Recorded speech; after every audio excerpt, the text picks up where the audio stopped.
Yahoo! Welcome back to the Starfish Catalogue. This is Estelle. It is currently around 8 p.m. I don't know. Today was my second day of school. Wow. You know what though? I observed something extremely interesting. Not for the person going through it, of course, but to me, it was. I think I'm an observative person, so. Okay, so the thing is that most of my friends are in the science section. Yeah? And,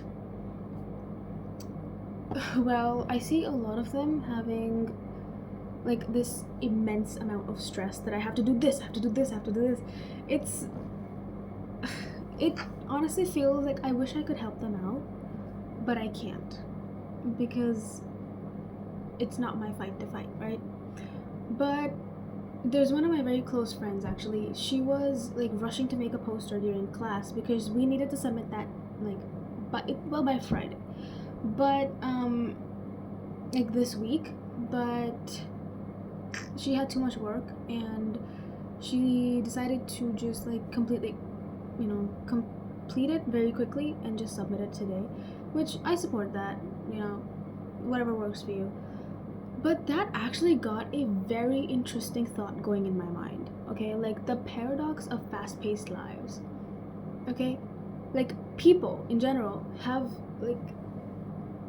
you live such fast-paced lives so you can slow down when you're older, mainly, right? So you can slow down, you can relax, you can enjoy life. But in the process, you forget that these moments that you are fast pacing through will never come back. You are never going to get to experience all of this, you will never experience being the same age again. And I'm not saying you have to just completely slow down, lose yourself. Don't do that. That's not good.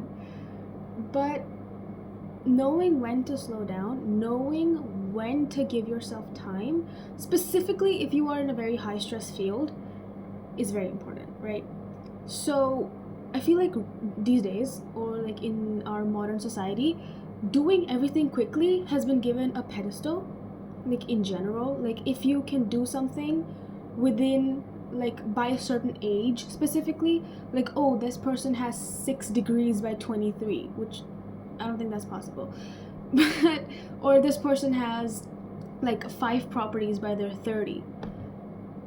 There is a certain, I'm not talking about biological factors, that's completely different, but societal standpoints where people have just they've kind of designated that, okay, by this age you should have this, by this age you must be married, by this age you must have kids, blah blah blah.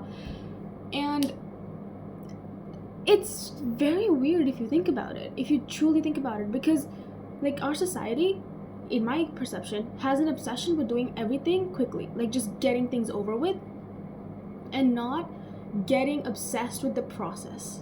People don't get obsessed with the process, they get obsessed with the results, which is why most people tend to literally not enjoy the process, right? So if you're not enjoying the process, ultimately you probably won't be happy with the results. If you're studying for a test, right? In my case, because that's literally the only thing I do these days. If you're studying for a test, right, and you're just mugging everything up, you're not enjoying the process, you're not learning anything, you're practically defeating the purpose of schooling, then you probably won't be happy with whatever marks you get on the test. If you are, that's a completely different point, I suppose. But there's also this myth that fast-paced or doing something quickly equals success, which is that's not true at all. Even if you choose to go at your own pace, you can still be successful, because success is very subjective. It depends person to person. For me, success can be different, and for you, it might be different. It might look different, right? Most people's success, the idea of success has been influenced heavily by, I would say, social media and society. But social interaction, right? Like, you must be rich, you must be wealthy, you have this and this car, this and this house. I think most people's idea of success is that, but a lot of people don't tend to see success that way. Like, it's nice, fast-paced life in a countryside, just living with your 5 cats, 4 dogs, all of that. But there's this myth that fast equals success, which is not true at all, under any circumstance. Like, it is not true. Not true. Every single time, no matter how successful a person is, the journey is gruesome and it is painstaking. The journey is never quick. The journey is never fast. It's paced, yes, but paced according to the person. It's not paced fast. You know, subjective, again. There's also, like, in my opinion, because we live such fast-paced lives, there tends to be this, like, guilt of stillness that if I calm down and if I give myself some space, then I would fall behind, or that I would fail at a certain thing, at doing something certain or in a certain way. I think that's honestly pitiful, like, to myself as well.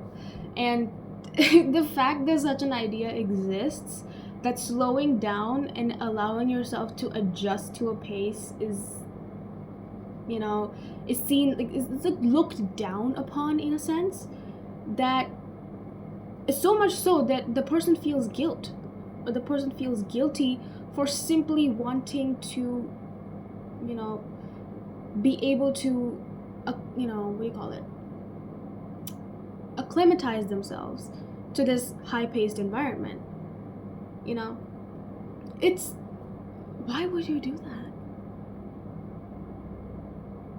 It the guilt of stillness, I think, plagues most people, specifically ones that live high stress lives. But yeah, basically that.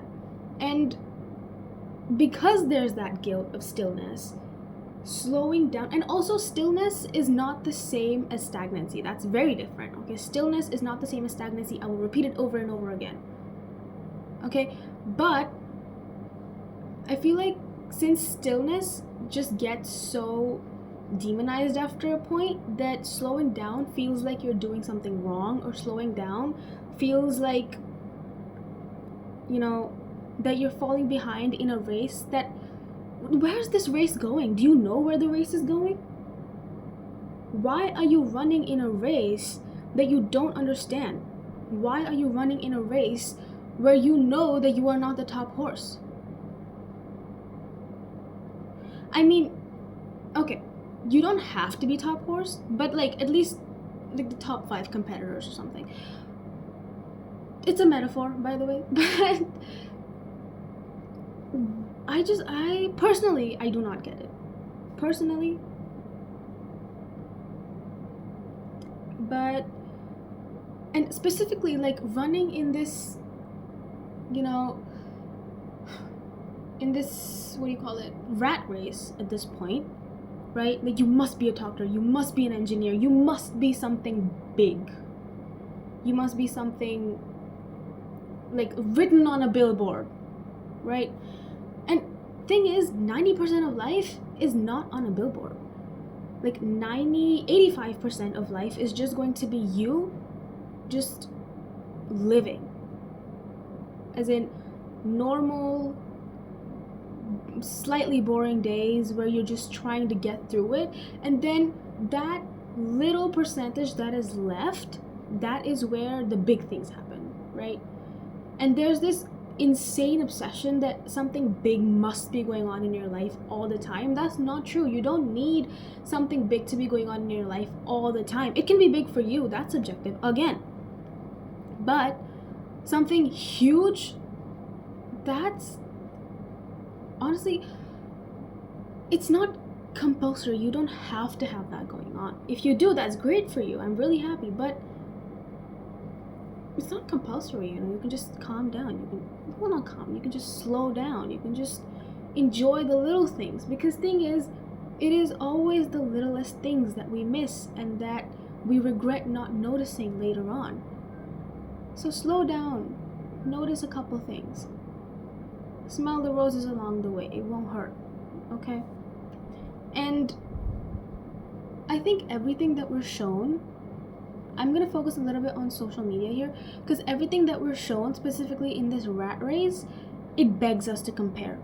Like, oh, her body is better than, this other person's, or her, credit or merit is better than this other person's.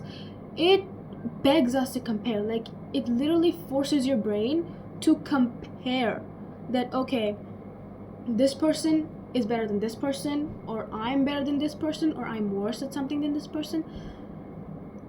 Comparison kills all joy. We know that. You cannot judge a fish by its ability to walk on water. It can't walk on water. It can't even live on land. You can't judge a fish by its ability to walk on water. Comparison will kill your joy. Don't do it. Just don't. As somebody who's been there, it's not pretty. It is not pretty. Which brings me to my next point. The performative nature of most of these, like, high-stress jobs. Whoa. Truly. Yeah. Something. Like, even if you have, like, 100,000 papers pending, you have to pretend like everything's fine. How do people do that? Like, pretending everything is fine when everything is clearly not. Are you that afraid of judgment? Are you so afraid of judgment that you will put yourself on the line?